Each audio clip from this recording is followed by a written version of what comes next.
Sunday. We can't believe it's already Sunday again, but here we are back with Ellie Winter.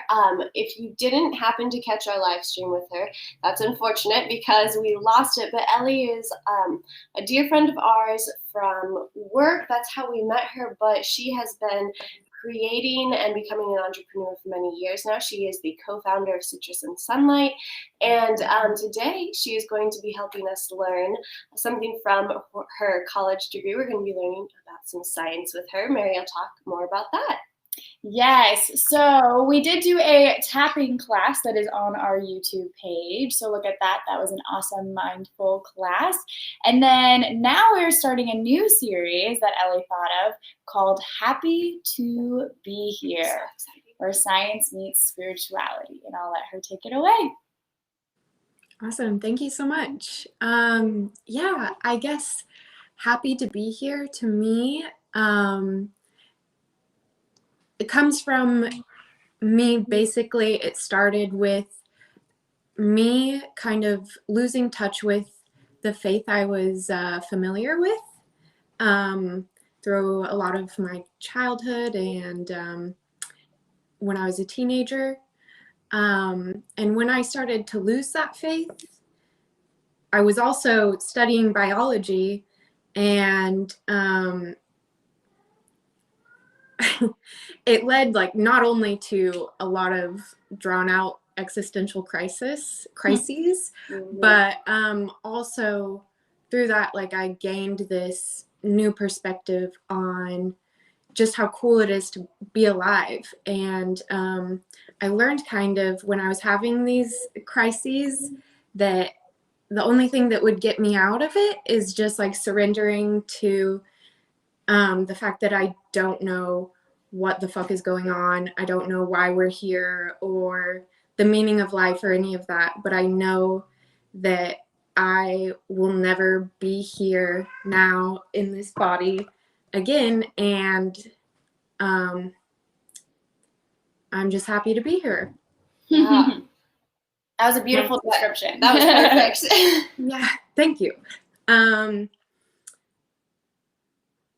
So happy to be here to me, I mean, it's very new, but what I hope for it to be is this kind of secular view on how magical, not literal magic, but how amazing and fantastic and unbelievable it is to be alive, and that it's a miracle to be here. And it doesn't require necessarily any sort of religion or faith to come to that conclusion.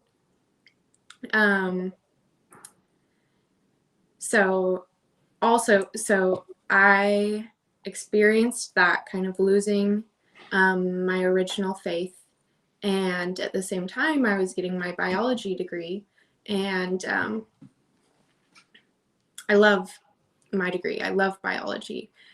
And at the same time, a lot of science classes kind of suck all of the magic out of how cool it really is, how cool all of these things are, and even things that might seem dry and insignificant.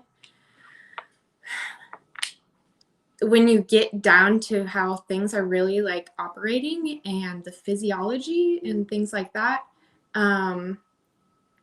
I think that some teachers are really great. Obviously, Mary exists, so we know that some teachers are wonderful, and I had lots of really great teachers, but I also experienced hating school, and I knew it wasn't the fact that I hated learning. I love learning, but I hated studying textbooks and sitting through lectures. And so I kind of came to this place where I was like, well, I love science, and it makes me feel really inspired and connected to everything, but I don't like necessarily doing research and filling out spreadsheets and writing in this super formatted, dry kind of recipe that they expect you to, and which is we need that. We need scientists who like to do those sorts of things. But through my degree, I learned that that's not what I want to do. And I kind of discovered through podcasts, I started listening to a lot of podcasts. This whole this whole field of science communication, and these people who take their love for science and like consuming research, and they combine it with like creativity and humor and sociability to communicate how just the significance of everything. And it was through that, I guess, that I discovered like so many people that I admire and look up to. Allie Ward, I don't know, have you guys ever, let me ask, do you listen to any science podcasts? Not currently, no. No, that's okay. That's okay. Do you, when you think of like science communicators, who comes to mind? I'm just curious, honestly. I think of communicators. That's a good title. I really haven't thought of the idea of. That's okay. No, and that kind of a whole new concept. Oh, here's Murph. Hi. Hey, baby. Like people that like just like scientists that I see in the mainstream. I mean, like Bill Nye the Science Guy. Okay, yes, that's like kind of what I was looking for there. Yeah. Bill Nye, Neil deGrasse Tyson. Yep, exactly. Yes, and those, I mean, I love them. I've loved them for a long time. The aliens guy, I think of him all the time from the History Channel. Oh, okay. I don't know if I know who that is, but he's I like might if I saw or something. I can't even remember. David Attenborough narrates all of the Planet Earths. Yeah, love. Love that. So, but like I knew of them, and I guess through just kind of becoming obsessed with these podcasts and kind of like feeding this part of me that loved science but wasn't really inspired by all of my science classes, I found all of these really, really inspiring science communicators. Allie Ward is hilarious. She is like my idol. She does the Ologies podcast.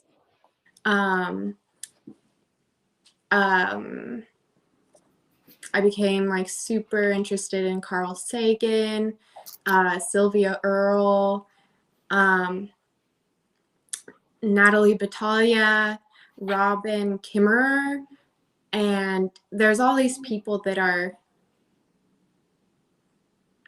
so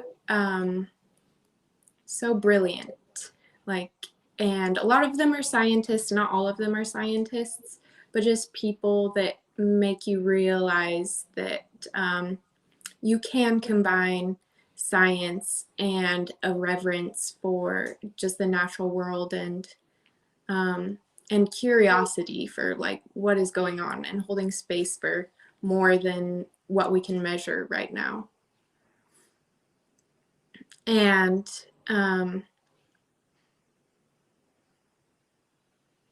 I think that people don't expect scientists to talk about the meaning of life or things like love or things along those lines. But science is all about understanding the world around us. And when you start to do that and you start to understand that things are so much more than what we see,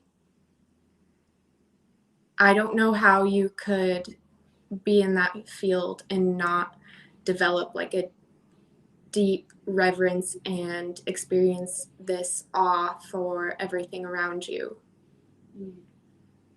My tea says today, it says, an attitude of gratitude brings opportunities. There it is. It's like this Richard Louv is a advocate for environmental education. He wrote Last Child in the Woods. One of my favorite quotes by him is, everything is spectacular, everything is incredible, never treat life casually. I might have screwed that up a little bit, but that is like something I try to live by.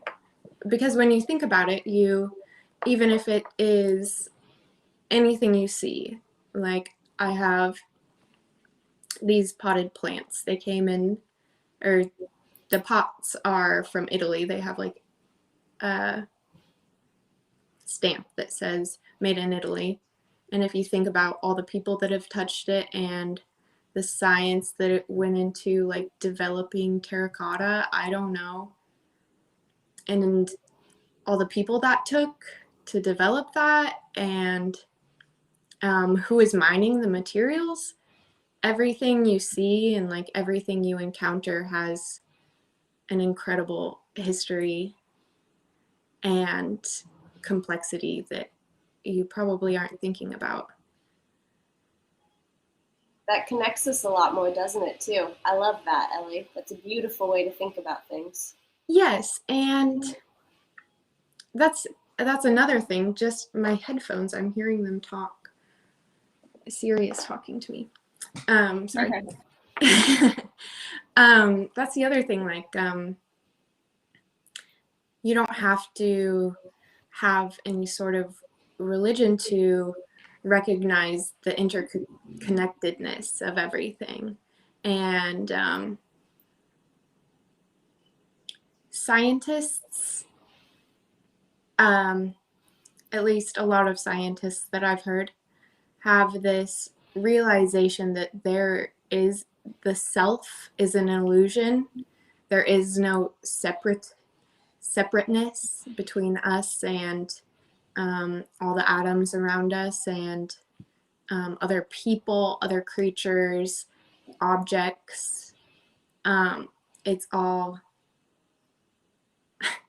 atoms, like behaving in different ways. There is no us and other. And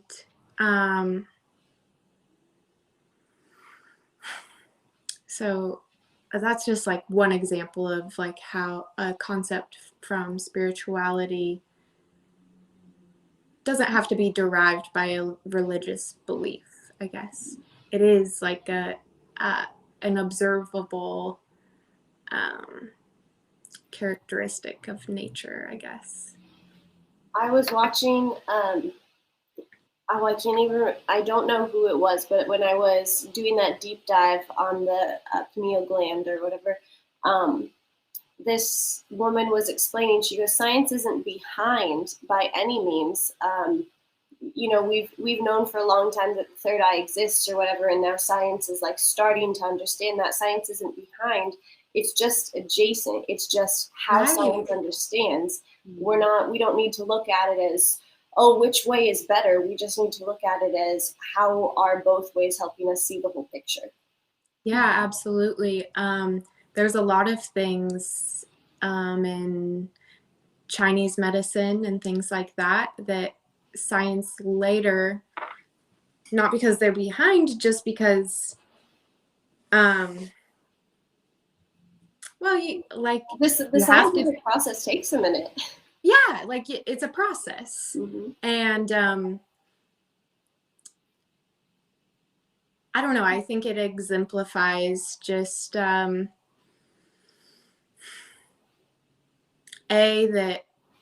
there is value in our intuitions, and B, that there's not this separateness between the natural and supernatural.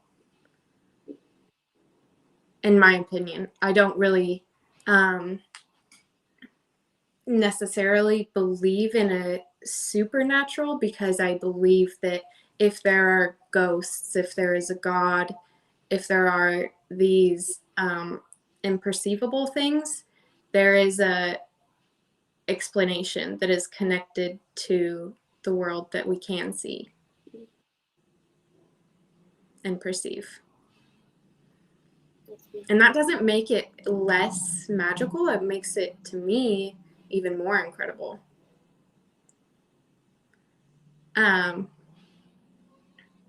Yeah. So I feel like I kind of went on a tangent maybe, or I got off track a little bit. Yeah, so scientists, you don't expect them to think about these kind of worldviews and philosophical things, but in my opinion, it's a given. Even, I mean, Carl Sagan said, to small creatures such as we, the universe is bearable only through love. The vastness is bearable only through love. Albert Einstein said, I'm a deeply religious non-believer. This is a fairly new kind of religion. Charles Darwin said,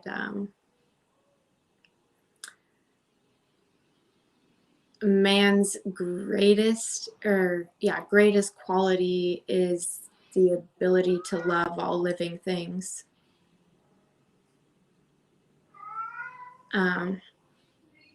That just exemplifies to me the fact that science can give you such a rich and astounding view of the world. It's not just like calculations and things like that.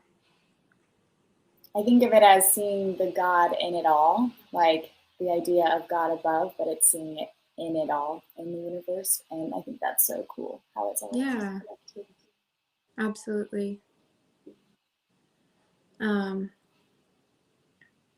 Yeah, so that's what I hope that Happy to Be Here is about. I think we're going to do this like once a month, right? Yeah. I just want it to be like a secular view. No matter what you believe, the truth is enough to make life valuable and amazing. You know? That's an excellent message. Mm-hmm. Yeah. Fantastic message. A message I think everybody everywhere needs to understand. And we are all seeking the truth. So if anyone watching this has any comments, questions, add-ins, like that's the whole point. We ask that you share your knowledge and positivity, and your negativity can go out to the door. It is not welcome here. Constructive criticism is fine, though. That's great. That's how we grow. Expand our vision. Expand ours with yours, you know? Mm-hmm. One of my favorite podcasts is Here We Are with Shane Moss. And he said in one of his podcasts that constructive criticism is such a kindness. When you aren't trying to just be rude and you're just being like, hey, I would like it better if you didn't do it this way. Like you are actually, if you are just coming from a place of wanting to help, that is kind. Or if you've gone through something, you know, and it's like, oh, I remember when I did that and this is how I, or whatever. I think that's always, it's always helpful because we're all going through different stages. We all go through the same stages in life, just at different times. So we're all growing anyway. Absolutely, yes. I kind of like went right into it, but in the future, I would love to like start these with a current events thing, you know, news to me. Something I learned, I've been trying to read more. I guess this is from a podcast though. Speaking of Shane Moss, this is from Here We Are, and it's his episode with David Pogue. I learned recently that nuclear reactors are usually with uranium, right, which is highly dangerous and used for nuclear bombs. The reason they started making it with uranium is because they wanted it to be something they could also use for bombs, right? And you're like, that's kind of not surprising. Yeah. But so a new area of research is trying to develop nuclear energy with thorium, which apparently does not have all of those dangerous side effects, cannot cause like massive explosions and death and things. Wow. I thought that was cool. That's very cool. Do you have any just to share like future topics or an idea for our listeners who will be tuning in the future? Some things that will be covered or just ideas of things?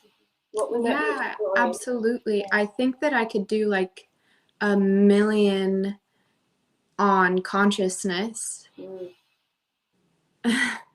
Absolutely. And I've also thought about there's studies on how trees communicate with each other through their roots and through fungus, and how forests in some ways are could be thought of as a singular organism or like a cumulative organism. And On also the forest note, I was watching Myths and Monsters on Netflix. It's like a documentary series, and I literally just was watching today the one about the forest being a magical place because of that one. Really? Yeah, it's a good episode. It's a history, but it has really beautiful depictions, and it goes into the stories and stuff, and the science as well. So yeah, that sounds awesome. Even my old botany professor would tell us like some studies suggest if you like plants could be able to communicate through touch. Like it hasn't been proven, but and so I don't know, leaves room for a lot of possibilities.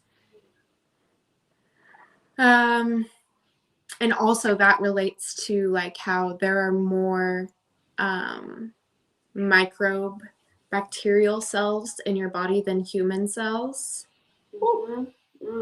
And and so trees communicate through their roots and also through the fungus that attaches their roots or is connected to both. And it kind of brings up this idea of, am I really a human? If I am more bacterial cells than human, is that really what my living individual is? And that leads to all these notions of interconnectedness. So yeah, those are some things that I would love to talk about. Love it. Plus, I love octopuses. That would relate to consciousness. Just a million different animals I would love to talk about. Plants. I love plants. Astrophysics. Any other notes, tidbits, exciting things, anything you'd like to share before we wrap it up? I don't think so. No. I have a question for you.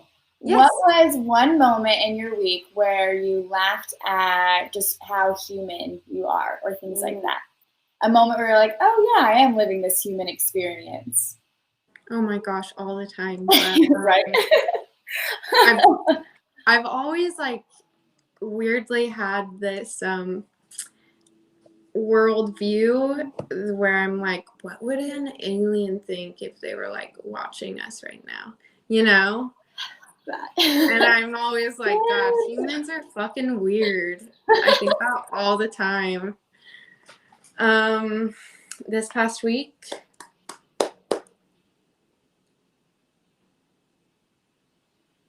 Well, every time, oh, okay. Especially like when I put on fake nails, I'm like, okay, here I am just like gluing pieces of plastic to my nails because I think it makes me look cuter. That's always a good one. It's like, wow. This Yeah, is what I like to do. I know. It's like I'm pretending I have claws now, I guess. Awesome. Aesthetics. Wait, Oh. okay, what about you guys? Ooh. You know what? I was just thinking this week, time always gets me. I'm always so grounded, but also sometimes always so either screwed over or helped by time. I don't function with time very well a lot, so it's always kind of I'm either 20 minutes early or I'm 5 minutes late, 10 minutes late. It doesn't matter. So time. Hilarious with me this week. One time I came in early to work and it was like, cool, then you got to go home and there was no tables. Next time I came in a minute early to work and it was like, nope, now you're closing the whole night. So time is funny. Waitressing, I missed that. That's also just a funny human experience in and of itself. Oh, yeah. Oh, waitressing is weird when you think of it from that perspective. Like, oh, I'm just like a little kind of monkey, like serving these other monkeys in a weird little house where we make food for everyone else. Yep. And I have to make the plates of food that they're eating are going to look pretty, and I'm going to say it in a certain way so that they enjoy their food more, even though the food's the same. Yeah, you're like, I always had like a little script. I would vary a little bit, but basically I said the same thing to everybody. Humans are funny. I know. My moment was we have chickadees in my classroom, and I like to meditate with them because I think about how they were taken from their warm home into the cold, into a car, brought here, thrown on my table, and I had no idea how to take care of these chickadees, and they are doing well, and I think that they're hatching, so that's exciting, and my kids are loving it. But in the moment, I was meditating, and I looked over at them and thought about how wild it is that I have little 24 little chickadees sitting in a little box in my classroom, expecting them to grow, all in the same environment, pulled from their homes. Yep. That is wild. That reminded me, I'm listening to Dragons of Eden by Carl Sagan. He talks about, he asked his son once what his earliest memory was, and his son said, "It was red and I was very cold," while staring off in the distance. And I just think like, wow, God, like babies are probably so pissed, you know? They were just like happy and unaware, like warm as can be, and we had to yank them out into this place.